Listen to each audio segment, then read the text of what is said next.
Tiniyak ng Department of Human Settlements and Urban Development na tutulungan ang mga nasiraan ng bahay dahil sa pananalasa ng bagyong Enteng at Habagat. Yan ang ulat ni Ryan Lesiges.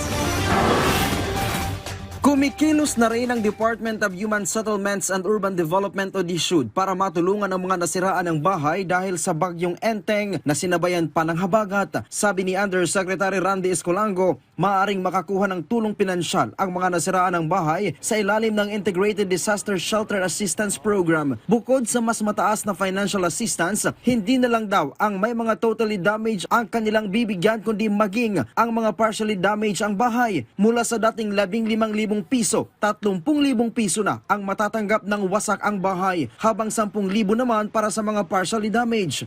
Base ho sa inilabas, yung latest lang po na information na inilabas ng NDRIMC ay meron ng 603 partially damaged house at 48 totally damaged.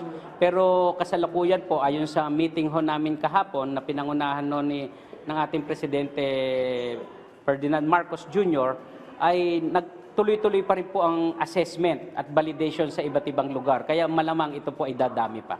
Ginawa daw nila ito para mas maraming biktima ng kalamidad ang mabilis na makabangon at makapagsimula muli ng bagong buhay. Pero dahil nga ho nagdadatingan na itong mga bagyo na hindi lang naman talaga ang tinatamaan, yung hindi namimili kung sinong tatamaan, hindi lang naman talagang dapat tulungan yung totally, pati yung partially. So ikinover na rin po namin ito. At ito din po ay ginaya lang din namin sa ESA o yung Emergency Shelter Assistance ng DSWD na hindi lang po totally kundi partially ko.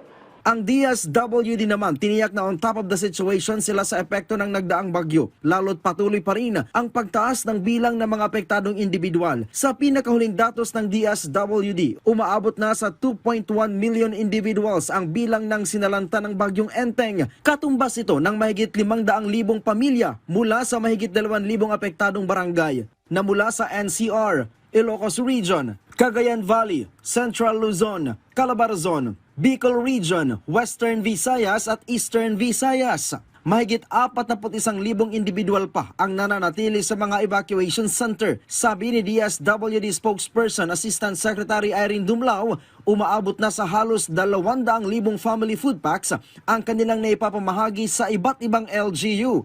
Pero sa kabuuan ay nasa 102 billion humanitarian assistance na ang kanilang naibibigay. Tiniyak din ng DSWD na may sapat pa silang pondo sakasakaling mas dumami pa ang mga ngailangan ng alalay, lalo pat may paparating na naman na isa pang sama ng panahon. So kung kakailanganin po natin ng family food packs to be distributed in areas that will be affected by the incoming weather disturbances, nakahanda naman po ang DSWD to augment the resources of the local government units. Aside from the national stockpile of the department, gaya rin ng nabanggit ko kanina, we have existing framework agreements with private retailers and distributors. So anytime na magkaroon ng massive disaster, we could immediately draw down from these framework agreements.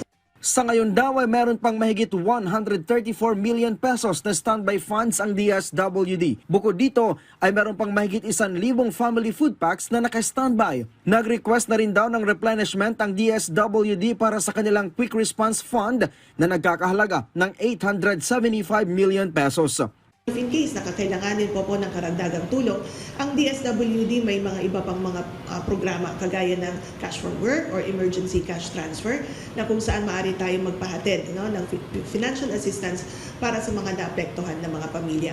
Nagpaalala naman ang DSWD sa mga lokal na pamahalaan na huwag nang idaan sa politika ang pamamahagi ng ayuda, partikular na ang family food packs.